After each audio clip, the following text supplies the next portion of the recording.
All right. Good afternoon, everyone. Thank you so much for joining us. We are going to be talking today about long-term care planning for younger workers. I am very pleased to have a great panel joining me today. We have Ryan. Would you like to go ahead and introduce yourself? I sure can. I can turn on my camera. Maybe I can't. You cannot start your video because the host has stopped it. In any case, hi everyone. My name is Ryan Davis. I'm the Interim Executive Director of the Asset Building Coalition for Washington. My job is to support local coalition building efforts for financial health and financial empowerment services and connect them with statewide resources and policy decision makers, hoping to build capacity and making it easy for the last mile of service delivery to be as effective as possible. Fantastic. And Laura, would you like to go ahead and introduce yourself? Thank you, Kristen. Good afternoon. I'm Laura Sepoy, the Executive Director for the Olympic Area Agency on Aging. And my role is to talk about aging and disability resources and getting those out to those who need it to remain in their home communities. All right, great. So we're going to start off with just a couple slides that set the stage for what we're talking about today. And while we go through these, I am going to go ahead and launch a quick poll. If the folks who have joined on their computers are able to answer that, that just helps us get a sense of kind of who we're talking to and what level of experience that you have with the topic. So when we talk about long-term care and caregiving, we are talking about help with activities of daily living like bathing, eating, dressing, and taking medication. That can look like a lot of things. That can mean paid care from a professional, or it can mean help from a family member or a friend, generally on an unpaid basis. Those are services that can take place in your own home or at a facility like a nursing home. And Laura will talk a little bit more about long-term care services in a little while.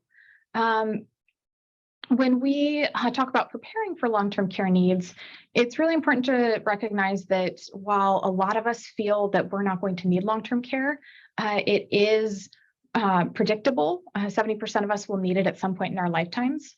And the need doesn't always wait until we age. About 14% of care recipients are between the ages of 18 and 49. Long-term care is expensive. The annual cost of home care is about $33,000 for 20 hours a week of home care. And long-term care is not medical care. So that means it's not covered by health insurance and not covered by Medicare, except in rare situations. Really, most of us don't have a plan for how to pay for long-term care. And in fact, more than a quarter of adults would no longer be able to pay their bills if they had an unexpected $400 expense. So it looks like we've got the results of our poll in. I'm going to go ahead and share those results, so folks should be able to see those. It looks like we actually have an audience that maybe skews a little bit older today. We've got about 32% of folks are between 60 and 69, but then we've got a strong contingent still from kind of 30 to 59 age range. And it looks like we've got a lot of folks who aren't very familiar with long-term care or who don't have direct experience with long-term care. So this is a great presentation for you. Laura provides an excellent overview of what long-term care is and what kind of planning you might need to do. So we are going to go ahead and move into our remarks from panelists. And Ryan, I think we've got you going first. Take it away. Wonderful. Hi, everyone. Video now works. This is me. Hi. I am currently in Burlington, Washington at my dinner table, but the Washington Asset Building Coalition, or the WABC, serves all of Washington, primarily through our local coalitions across the state where we have community-based organizations and financial institutions working together to find exciting or innovative ways to serve people who are experiencing poverty or resource scarcity. Before my current position, I was a financial coach and a credit counselor in the local Skagit area. So every day I got to meet with folks who were currently working on financial goals or working on improving their current financial standing so that they could have the future that they wanted for themselves and their family. One of the things that I want to start today with is recognizing that while I might be talking about statistics, everyone is an individual, is an awesome creative person who is resilient and is able to find solutions as they move forward through their lives. I recognize that people who are working through extra challenges might have a little bit of, I don't want to phrase this, might be working with a fuller plate than other people, but that does not make them any less creative or less innovative as they find solutions for themselves and their loved ones. I did pull some stats.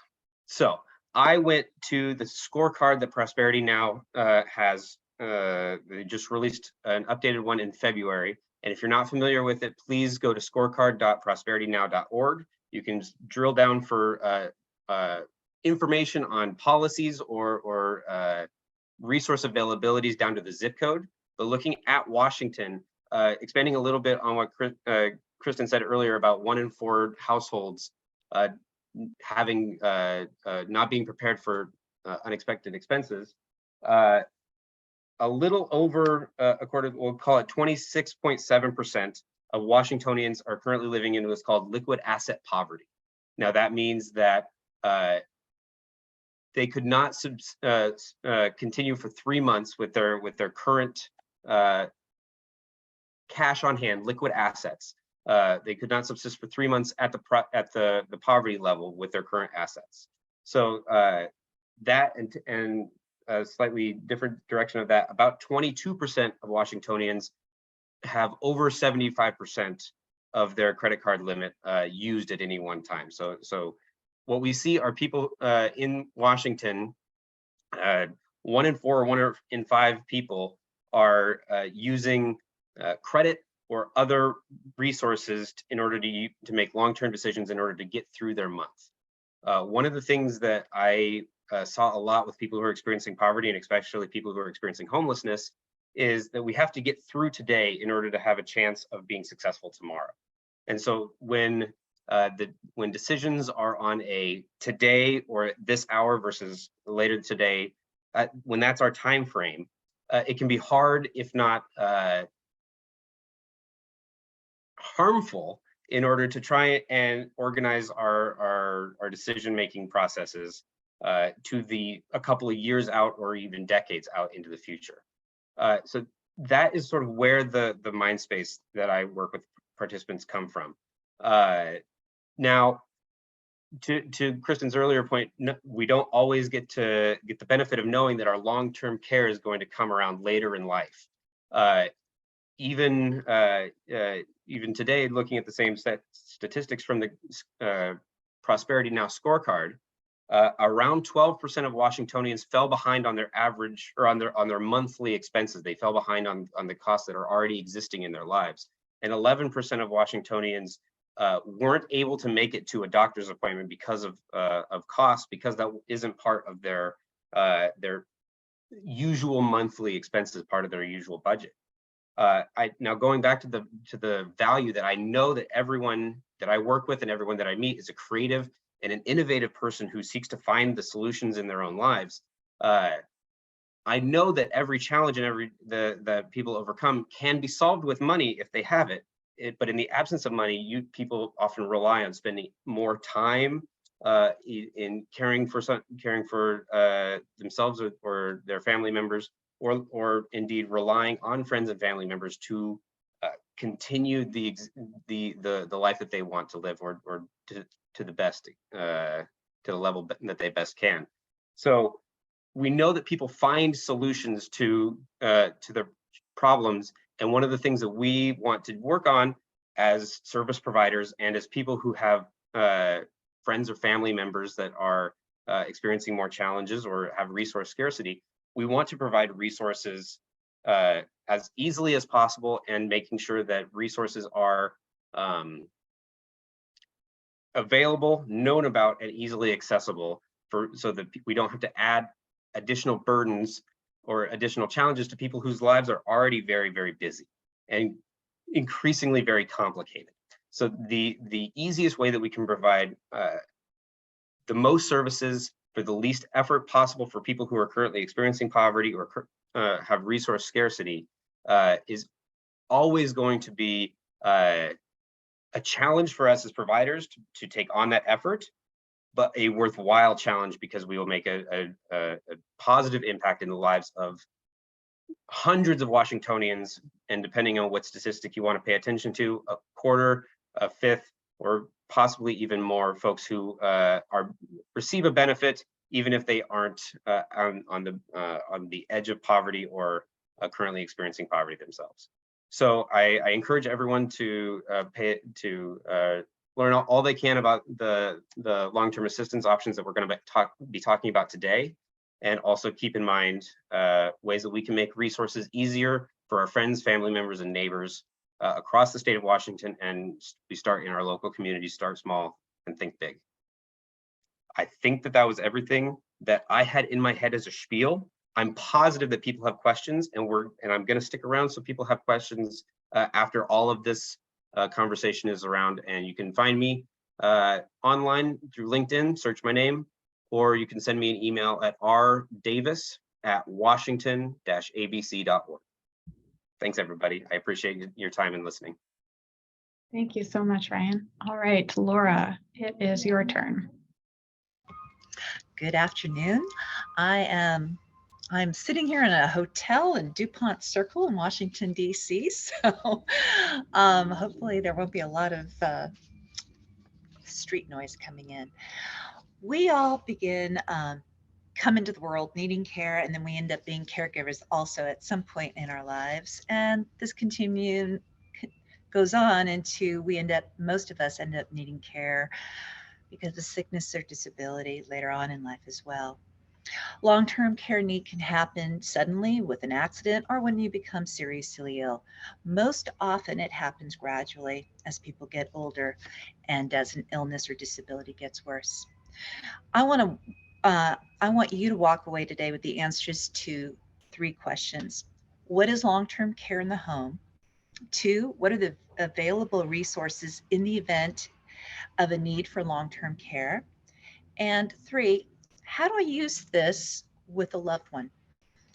Long-term care is a variety of services, which everybody's sort of touched upon, which helps meet both the health and personal care needs for people with chronic health, illness, or disability who can't care for themselves for short or long periods of time. These services allow for a person to live as independently as possible and as safely as possible when they can no longer perform everyday activities on their own. We determine long-term care needs based on the inability to meet 3 activities of daily living, which include getting out of bed and into a chair, basically moving about freely and safely, feeding yourself, dressing, personal hygiene, such as bathing, grooming, brushing teeth, using the toilet. And our mark isn't 1, but it's 3. So as soon as you have that cluster of activities, then it demonstrates that need to rely on another person. We also know that 90% of folks want to remain in their own homes. So although long-term going to a nursing home or adult family care home is definitely an option under long-term care, the majority of folk do want to remain in their own homes. So how do we make that happen? Well, area agencies on aging, also known as Aging and Disability Resource Centers, is sort of your first place, your navigator to those community resources. That would allow you to provide you options counseling, gives you referrals, lets you know what resources are available. Being able to connect with your local area agency on aging or Aging and Disability Resource Center is really important because they are planning area specific, and what might be available in Seattle is not going to be available in my neck of the woods out in over in Forks or Port Angeles. Just very different resources. Other ways that we help make getting long-term care in your own home happen is by providing you resources to agency caregivers, allowing for family caregiving and providing supports to family caregivers.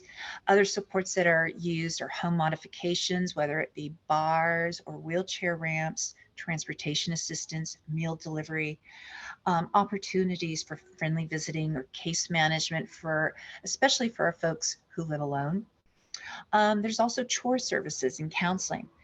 So not only does receiving care at home make people happier, it is also a greater financial savings to the state. And people who are able to remain in their own home communities can continue to exercise their choice while living on their own terms. Since this is something we all really value in the state. Other thing I wanted to touch on now is the resources. Long-term care is indeed expensive, which is why we have this benefit. People use personal funds, pensions, savings, and stocks. Hopefully you've all been following your financial advisor's advice and have at least 3 to 6 months of savings for an emergency. Certainly my own 20-year-old son found out what it meant to be left without having a savings account. Medicare doesn't pay for it all. So even if you're older, that Medicare is not going to pay for your long-term care. It may cover some costs in short-term in nursing homes. As a working adult, you have access to the following resources in the state of Washington. You have paid family medical leave, which is an income replacement program, which we all pay in our taxes. You can get up to 12 weeks, and it pays for time off when you need it most. To qualify, you have to have worked 820 hours in your qualifying period. You do need to talk to your human resources specialist where you work, because some workers are not automatically eligible for paid leave. So talk with your HR specialist. Really, I emphasize that because they are your partner in all this. You can be paid up to, or will be paid up to 90% of your weekly pay, up to a maximum of $1,327 a week for 2022. Another benefit all of us have is the Family Medical Leave Act. You can take time off to care for yourself or family member with a serious medical condition. If we're working adults, we have health insurance. Some of us have Public Employee Benefits Program, the PEB. As employees, we also have access to the Employee Assistance Program, or EAP, which will assist with mental health counseling, some free legal services. They really do have a panoply of services. And of course, we're going to have Washington Care, WaCares, which will be eligible for people to start drawing down on that in July of 2026. Most people don't have private long-term care insurance, which is why the WaCares has come into play, but some people do, and that would be none of these. None of these will get you connected to your local community, however. So please contact your local area agency on aging or Aging and Disability Resource Center. They will help you develop an individualized plan that is tailored to meet your needs and can help you apply for additional assistance when needed, or if you have used up all the other benefits that are available to you. Most of us become caregivers. And so when a parent, a grandparent, a spouse, an adult child, an aunt, an uncle needs you, caregiving can come on gradually. And sometimes we don't realize that we are a caregiver, especially when we are assisting our parents or grandparents. It's that duty to care, or our service of practical love is what we do as family member, as a loved one. So what happens is that we start taking them for weekly grocery shopping, and then maybe attending doctor's appointments. And it does feel like duty, and it is that practical aspect of our love. Sometimes it is short term, as we assist with transportation to chemo. And other times we might be dealing with the diagnosis of dementia or Alzheimer's, which will, as we understand, will become progressively more intense with time. So family caregiving is an important facet of care in the U.S. Most of caregiving in the U.S. is done by a family member. Your duty in this is to learn as much as you can about your loved one's illness or disability and how to care for it. Seek out other caregivers and get a support network. Encourage your loved one's independence and always respect their choice. Know your limits and get support, but you don't need to work 40 hours per week and then put in another 40 hours with your loved one.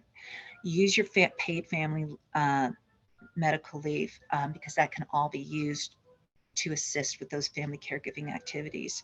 You don't have to use it all at once. Some folk can choose to take a day off a week, and that can spread it out. Again, these are things to talk to your HR specialist so that you can get the assistance with this.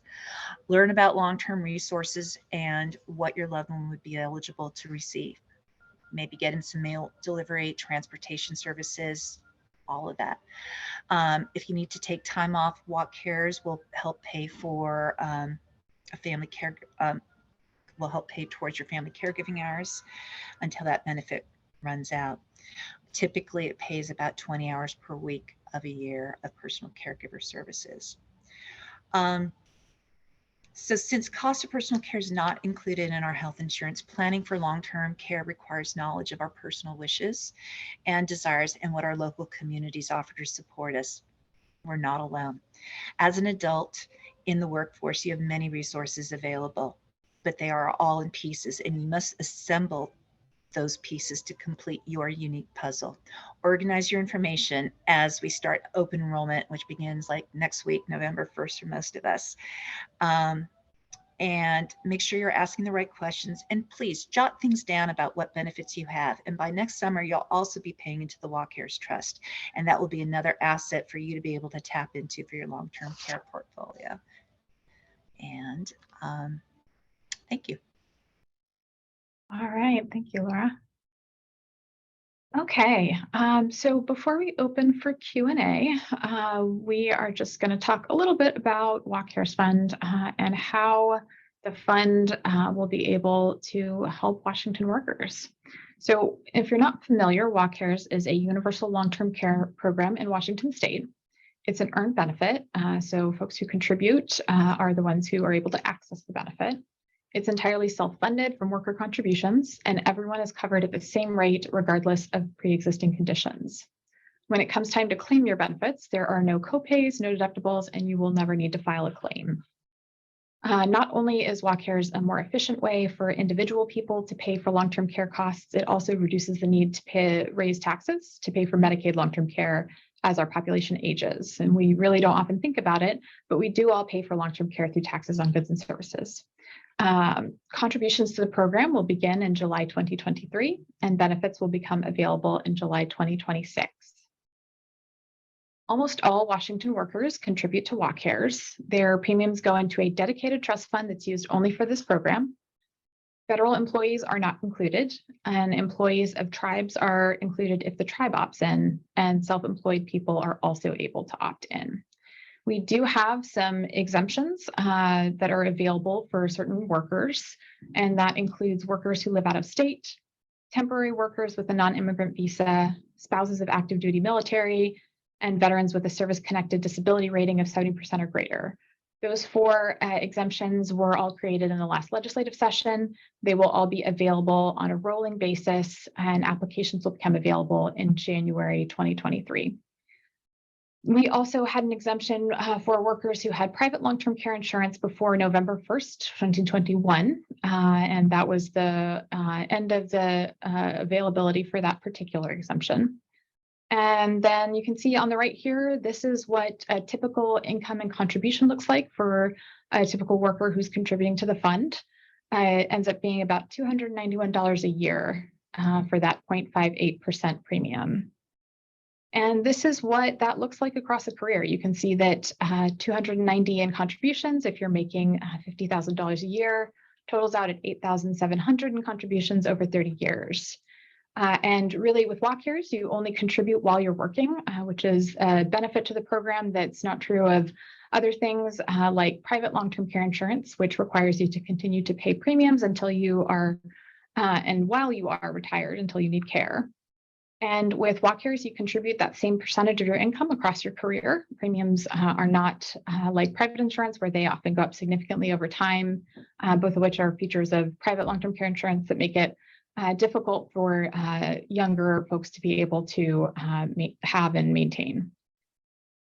And this is how contributions and qualifying works for the program. Everyone who contributes to Walk Cares more than 500 hours per year is earning benefits. So that includes part-time and temporary workers. You only have to work about 10 hours per week in order to be earning Walk Cares benefits. And by contributing for a certain number of years, you qualify for the $36,500 benefit, which we'll talk more about in a minute. So these are the three different pathways for meeting the contribution requirement. The first one you can think of as early access. This is really for workers who have not yet been able to earn lifetime access, but have a care need either while they're still working or soon after leaving work. So for these folks, if you have a care need when you have contributed 3 of the last 6 years, then you will be able to access the full WACARES benefit. We also have the lifetime access pathway, and this is how we expect most Washingtonians to qualify for WACARES, and that's for workers who have contributed for a total of 10 years without a break of 5 or more consecutive years. And then finally, we have what you can think of as a fast track for near retirees. So for folks who were born before 1968, they're near retirement right now as the program is beginning, and therefore not likely to be able to qualify through the 10-year pathway. So for this group, they're able to earn 10% of the benefit amount for each year that they work. So if you work for 3 years, then you would be entitled to 30% of the full benefit amount. And this group will have access to their partial benefit at any time in their life when they need it. Once you meet the contribution requirements and need help with at least 3 activities of daily living, and those are the activities that Laura talked about a little bit earlier, then you can get access to a $36,500 budget for services and supports. With WACARES, you really get the flexibility and freedom to choose the services and supports that meet your needs. And that could mean in-home or residential care, but it could also include home modifications to make your home safer, assistive technology for things like medication reminders and fall detection that can help with some folks' care needs. WACARES is really designed to help people age in place in their homes as long as possible. Like Laura mentioned, that's what almost all of us want to do. And really, most of us are able to do that if we have the right supports in place. WACARES is also structured to support family caregivers. So you can choose someone who would otherwise be caring for you on an unpaid basis to get training and be paid, even your spouse. And WACARES through that can help lessen the impact on family caregivers, even if it's not by paying them for their time. It might be through getting respite care or other support services that they need to maintain their mental health and well-being and make them feel equipped to continue providing care. The benefit will increase over time with inflation, and we do get asked a lot about how far the benefit will go. The truth is that it won't cover 100% of care for everyone, but it would cover about 20 hours per week of home care for about a year, and that is the amount of home care that the average Medicaid client receives right now. About a third of people need care for a year or less, and for those people, WACARES could cover all of the care that they need. For others, WACARES can provide the family with immediate relief and time to plan for future care costs. So that is what we've got for the WACARES presentation. We will go ahead and move into audience Q&A. We've got a couple of questions in the chat. First of all, I have a question related to exemption dates and deadlines. If I became a W-2 employee this year in January, but the deadline was November 1st to have a qualified long-term care plan in place, is it too late to apply for private long-term care insurance? And yes, for anyone who wanted to apply for private long-term care insurance in order to opt out of the program, you needed to have that private long-term care insurance coverage in place by November 1st, 2021. Next question is, does the contribution percentage go up annually? And no, it will stay at that percentage. In order to change the percentage, there would have to be a change to the law. So we'll stay at that 0.58% of your overall earnings. And then we have a question, if beneficiaries never need to file a claim, how are eligibility assessments determined? Will DSHS pay everyone who requests benefits without asking if they need assistance?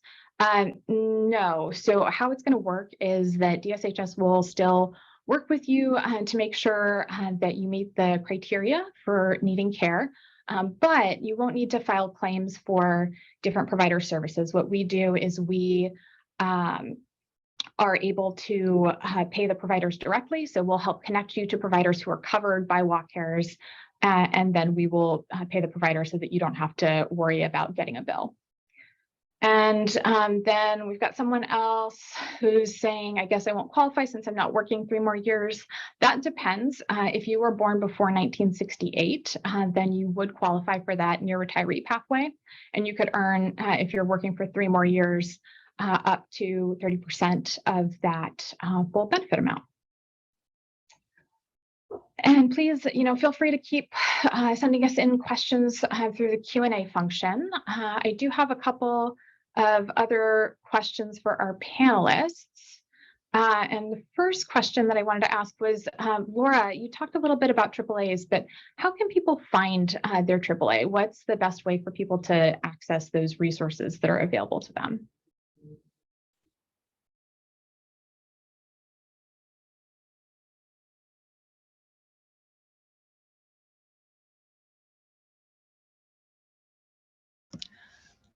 Okay, did I not unmute? Okay, am I? Oh, sorry. There, we can hear you now. Okay. Look up your senior information and assistance, or look up on your, you could hit the website for the DSHS website. You can look on the your local you definitely want to look up for your local area.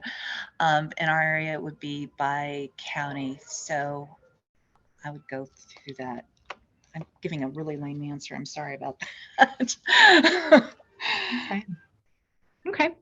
And we can make sure that there are links on our website. We'll be posting. Oh, go ahead, Laura. Yeah, let me get a link up for you. Okay, great.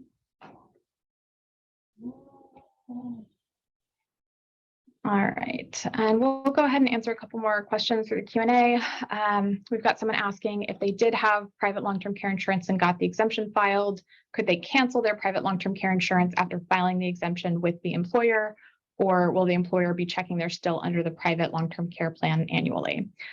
So right now, there is nothing in the statute about recertification of checking to make sure that folks have those private long-term care policies in place. However, it is important for folks to know that the legislature last year asked the LTSS Trust Commission, which is the entity that has oversight over WA cares, to make some recommendations, explore options, and make recommendations for policy options for requiring folks who do have a private insurance exemption to recertify. So that is, something that the legislature may be considering this year. And if you're interested in following that more closely, I would suggest going to our website, wacaresfund.wa.gov, and checking the LTSS Trust Commission page. We'll have more information. You can see the current recommendations that the work group on that topic has been working on, and you'll be able to see the report to the legislature with the final recommendations once that's available in December. And let's see, we also have a question about, can you collect PFML, paid leave, and WA cares at the same time? Yes, they just work a little bit differently. So for paid leave, if you have maybe somebody who's a caregiver who is caring for someone, if the person they're caring for has qualified for WA cares, then they'll be able to use that WA cares benefit. So the WA cares benefit is for the person who is receiving the care. And paid leave may be for somebody who's receiving care, but it may also be for somebody who is providing care. So they just work slightly differently, but yes, you will be able to use them at the same time, kind of depending on who in the caregiver and care recipient situation qualify for each program. And we've all got another question about, what if I move to another state once I retire, will I still be able to get benefits? So again, right now, under the statute, you do need to be living in the state at the time that you need care in order to qualify. However, we are exploring, again, through the LTSS Trust Commission, some different options for what it could look like to make sure that folks who move out of state after they retire, who've qualified for the benefit, do get some kind of benefit, some kind of compensation for the benefit that they earned. So again, if you're interested in learning more about that, you can find information on our website at wacaresfund.wa.gov/commission. And I encourage you, if you are interested in seeing some changes on that, to contact your legislators, because they'll be the ones who are able to make that change. And we got a question about last year, employers had some issues with not being ready. Do you know if they're going to be ready this year? They took premiums out when people had exemptions, and it took a long time to get the money back. And what I can tell you is that we are working really hard to make sure that employers in the state are have information available to them, that they have a toolkit with resources that they can use to communicate with employees, both about the program in general and specifically about exemptions. We also have a lot of communications efforts underway for communicating directly to workers to make sure that they know what the program is and if they qualify for one of those ongoing exemptions and would like to apply for one, how to do that. So I think, we're working really hard to make sure that everybody is prepared when contributions begin in July of next year. And we've got somebody else asking, will WellCares pay caregivers directly, or will the program work as a reimbursement program? And WellCares will pay providers directly. So we will have contracted providers for different types of services. We'll be able to connect you with providers who provide the service that you're looking to get. And then we will pay those providers out of your WellCares benefit, which you can think of as kind of a budget. Okay, let's see.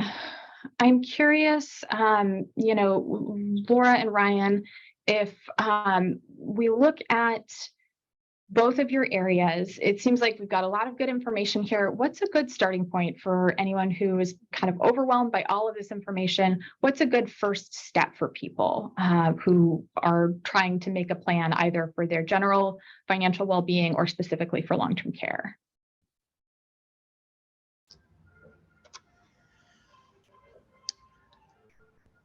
For planning purposes, I mean, it's different. If it's not a sudden, you're thrust into it immediately. For planning purposes, I think mapping it out, just like we would map out our financial or our wills or whatever, you should have a sheet of paper to think, where would I want to be? Like, I know that if something were to happen to me, I'd probably want to be closer to a hospital or something. So just understanding what's most important to you.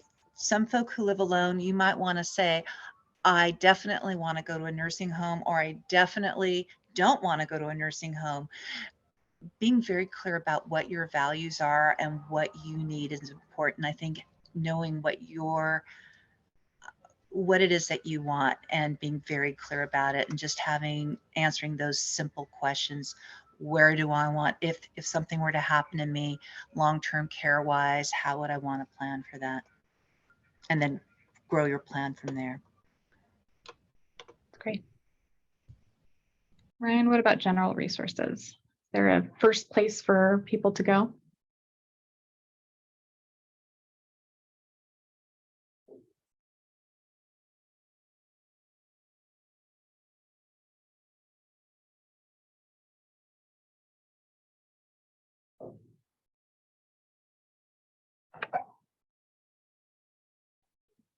Looks like either Ryan's frozen or maybe I'm freezing up.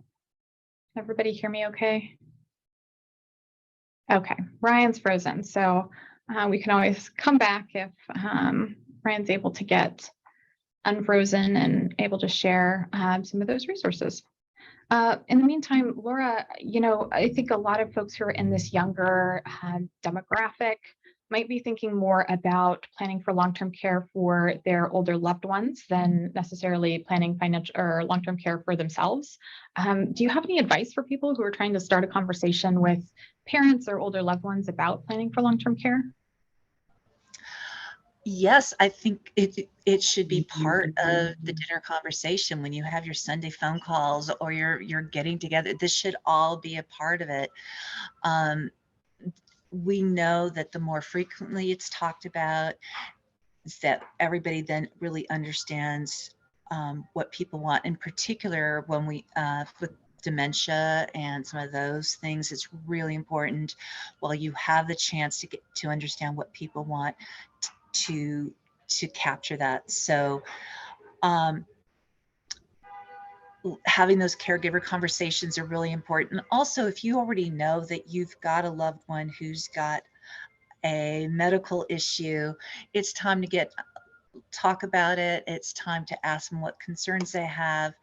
And it's all about communication and that connection. I mean, it's the most important part. And Ryan's unfrozen. Did you want to contribute to this conversation? Oh my goodness. I apologize, everyone. There is some massive wind up in my area, so I'm assuming that either that or a squirrel ate a cable that it shouldn't have. Oh my goodness. I heard most of what Laura was mentioning, so I'll try not to repeat anything by being short. My best piece of advice for anyone who is concerned about the future and is trying to navigate resources moving forward is first, take a deep breath. Systems are confusing and it's not just you. Second, map out where your current resources are, both financial resources, but also who is in your social circle that you might be able to take to lean on, or who might be willing to trade some barter for some services, or in some way meet your needs in your social circle. Mention to them if you have to bribe them with some money that Walk Cares has a little bit of money, and I think Laura might have mentioned this. Take a realistic look at what your potential barriers might be moving forward. What is a realistic thing to think about to prepare for in the next 6 months, year, 5 years down the line. And I also wanted to acknowledge that is not an easy mental exercise to go through. It is, especially when we are going through daily trauma or daily challenges, that is a difficult task to accomplish. So it's okay to budget your time to spend a little bit of brain space organizing what resources are available to you and what resources you want to pay attention to as you move forward in your plan. Thank you. That's great. And we are through all the questions in the Q&A function. Is there anything else, Laura, that you or Ryan would like to mention before we close? Any messages you would have for someone who is worried that it's, or thinking that it's maybe too early to start planning, either for financial or for long-term care?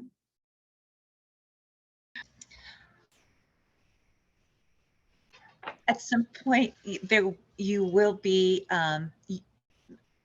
I understand nobody wants to plan for that. It's just the same as car insurance or any of that stuff. None of us, we all need to live our best lives, and that's what we should all be doing. But we should be thinking about this. We will all be pulled into caregiving.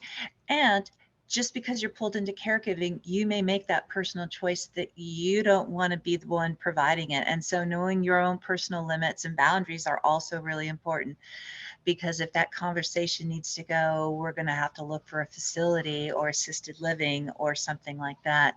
The conversation needs to be prepared for that as well. So caregiving, we also want to make sure that self-care part of it's in it too.